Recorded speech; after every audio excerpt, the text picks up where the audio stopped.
One time I had a driving instructor who seemed crazy to me.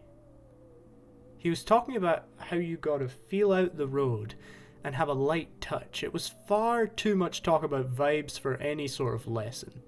Then we get to the end of the drive, park outside the house, and I'm a curious guy, so we start chatting, and gradually I start to clock a look he's giving me. The conversation drifts towards the news, and then he hits me with this line. What if I said to you the moon isn't real? And I just had to know more, so I hit him with the interesting. Go on? You can't predict what comes next, because conspiracy is not a discussion that exists on just one strata. No, in fact, there are levels. The first being popular conspiracy, like the moon landing or the incident in Roswell, New Mexico. Then going in further, we have the Kennedy assassination, the Illuminati, aliens abducting people in small country towns. Deeper still is cryptozoology, the Loch Ness Monster, the Mothman prophecies, the Men in Black.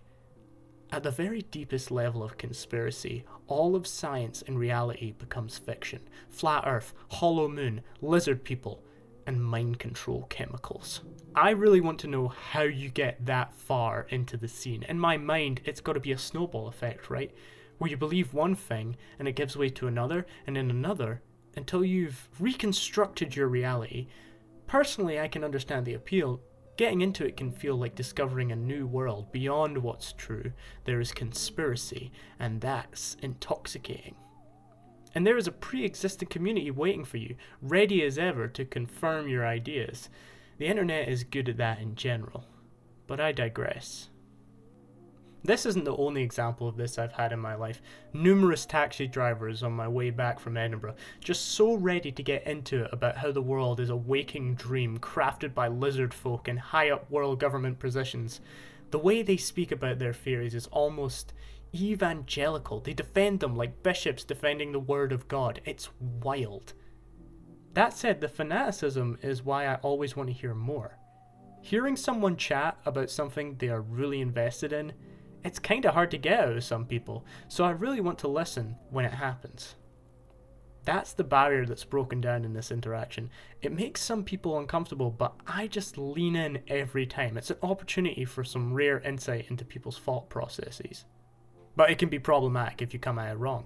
Arguments can start and things can escalate to uncomfortable levels of disagreement. It's about having genuine interest and not patronizing people about their personal beliefs, even if you do think they are crazy, mad bonkers. You gotta take the opportunity to listen because, damn it, everyone might be a little bit crazy. And it seems like the more sure you are about something, the easier it's gonna be for someone to tell you you're wrong. Science is always changing. They didn't even 100% confirm that the brontosaurus was real. They just got the skeleton parts together and then years later they said, whoops, we got that one wrong. Then they said again, wait, maybe it's a little bit right. So what is certain? Uncertainty is the only constant. In fact, the closer you examine something, the more in flux it becomes. Infinite space outward and inward. Repeating pattern fractals occur in nature as if planned out. You could almost see the points of light in the sky connecting like constellations into subatomic particles that reveal the very essence of creation's chaos, to the point where merely observing something irreparably changes its nature forever. Human minds and fields of view literally warping reality before our eyes. At this point you might be seeing what I'm getting at. It's easy enough to build on an idea and create a perspective that is so deeply personal that it's not really rooted to anything tangible. Proof positive that people are more creative than they know, which is the optimistic view on the world. The pessimists might say the world is confusing and people are insane. So I guess the most valuable lesson I've learned from listening to people talk at me about conspiracy theories is that everyone deserves respect, no matter how different they may seem, and don't be afraid to talk to people unabashed about the things you truly love. Who knows? They could learn something, and even go there with you.